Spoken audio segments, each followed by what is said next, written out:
What's the difference between employees, workers and the self-employed?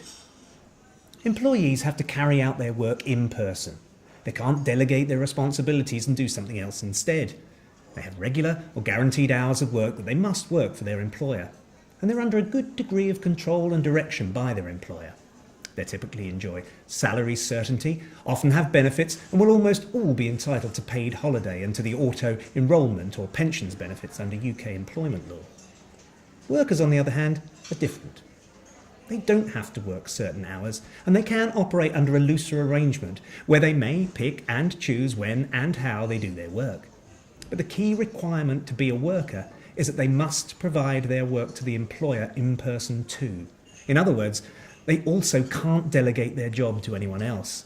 They may have a fair degree of pay certainty. They may also be eligible for benefits, including paid holiday and enrolment in a pension scheme. A genuinely self-employed person is a person who works for their own business and may provide services to a number of different companies, depending on their contract for services. They typically can send someone else as a substitute for themselves if they wish to do so. They may work set hours, but these will be contractually negotiated and may be a lot more flexible than those of an employee. Fees will be paid as agreed and in response to a self-employed person issuing the business engaging them with an invoice. They will not be entitled to benefits. It's important to identify who an employee, worker or self-employed person is because they have different rights under employment law. Employees have the most rights, workers have some rights but not all, and the self-employed usually have hardly any rights under employment law.